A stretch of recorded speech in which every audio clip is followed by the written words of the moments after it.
Bogus पीक विम्याला आळा घालण्यासाठी कृषी विभागानं आता ॲक्शन मोडवर काम सुरू केलंय। नुकताच कृषी विभागानं राज्यातील 3.25 लाख बोगस अर्ज रद्द केले। तर आता विमा पोर्टलवरील अंदाजे 2,500 गावांची नावं ब्लॉक करण्यात येणार आहेत। या गावांचे संगणकीय 7/12 उतारे अस्तित्वात नाहीत, मात्र बनावट उतारांच्या आधारे कोट्यवधी रुपयांचे विमा प्रस्ताव दाखल केले जात होते।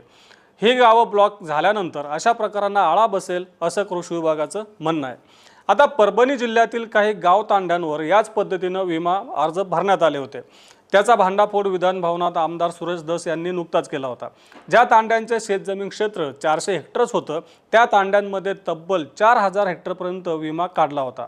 कारण महसूल विभागाकडे या गावांमध्ये 7/12ची नोंदच नाही, पण विमा पोर्टलवर या गावांची नोंद होती। म्हणजेच काय, त्या गावांमध्ये पीक विमा भरता येत होता। त्यामुळे बोगस 7/12 काढून विमा अर्ज दाखल केले होते। पण कृषी विभागानं हे विमा अर्ज आता रद्द केल्याची देखील माहिती मिळते।